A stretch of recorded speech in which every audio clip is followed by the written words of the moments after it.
Well, here we am again. After weeks of listening to the prattling politicians, what am we left with? A hung parliament. I wouldn't mind if it was a well-hung parliament, but it ain't. Jeremy Corbyn apparently is to be congratulated because he came second and won. And Theresa May is to be criticised because they came first and lost. I don't quite understand it all, but thankfully the experts do. The experts who have been predicting right from the beginning that this wouldn't happen.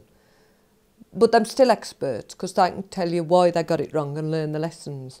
So next time they get it wrong, they're expecting it. So what went wrong for Mrs May? Well, credit where it's due. Jeremy Corbyn, he managed to engage the young folk through on social media, and he did a brilliant deal by somehow persuading all of his university lecturer mates in the Communist Party to work for nothing. Thus, he was able to offer free tuition fees. This was an even better deal than the one done by his shadow stay-at-home secretary, Diane Abbott, who managed to recruit 10,000 new police officers for about 8p each. Or was it 80 million for 10p each? I can't remember the exact figures because I read the report, but it was a good report. These two deals alone, according to the experts, saved the country shitloads of money, which the Labour Party could then invest in the NHS, on frontline services, recruiting and training new diversity officers at 65 grand each, all of which makes a huge difference to those who may have been lying in corridors on trolleys for months, in pain, waiting for that vital diversity operation. The general election has also thrown up some other notable surprises. Nick Clegg, he lost his seat, but he was offered another one by a courteous old lady on the bus. In Scotland, apparently, Nicola Sturgeon's stature was diminished, so was now even smaller than we, Jimmy Cranky. And we in the Yam-Yam party managed a remarkable achievement, matching the result of UKIP by gaining no seats. But crucially, unlike UKIP, we achieved it by not putting any candidates forward so we'd lose our deposit. Inspired by Mr Corbyn's success, I've already started writing the manifesto of the Yam-Yam party for next time. And here are just some of our policies. We'll be having some new bank holidays. The Labour Party said they wanted to invent 4 new bank holidays. Well, we are going one step further with the creation of St Doreen's Day, which is basically, well, it's every Monday. Nobody likes Mondays, do they? So to stroke St Doreen's Day cuts them buggers out and puts you on a 4-day week.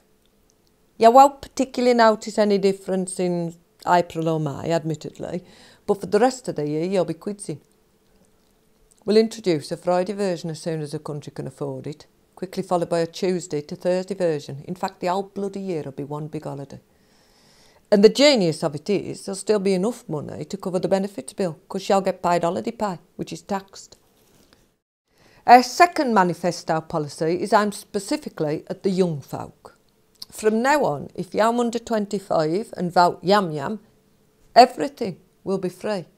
And by free, I mean we'll get the old buggers who've got a job to pay for it. And that even includes Spotify, which they probably don't even understand. And when the old buggers are run out of money, we'll borrow it from the bank and ignore the letters they keep sending us. But do remember that when you become older yourself and possibly even get a job, please don't forget to vote for somebody else instead, or you'll be screwed.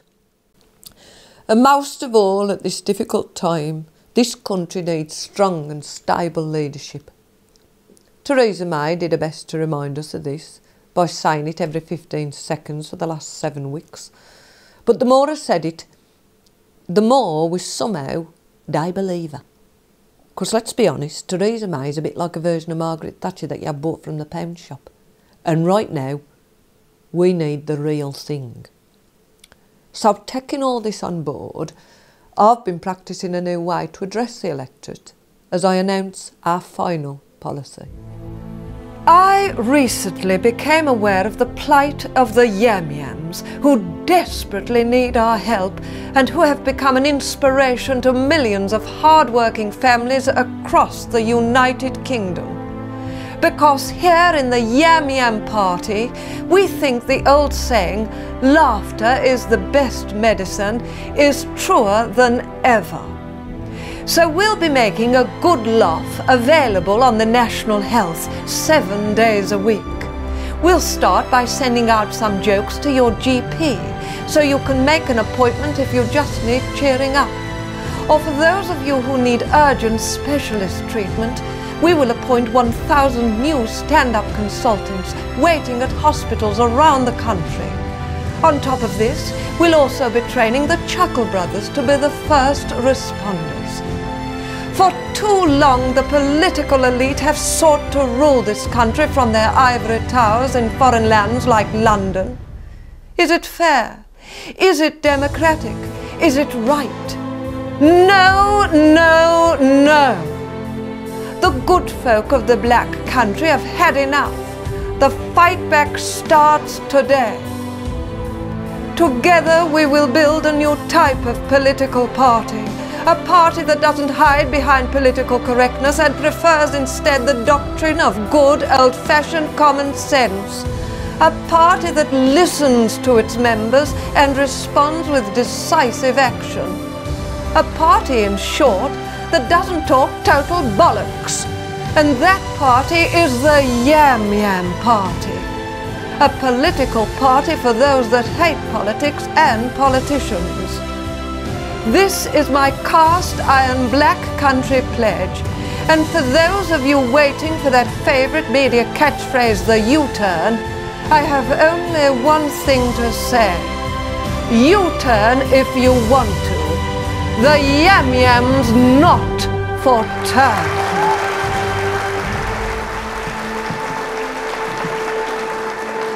Ta-da,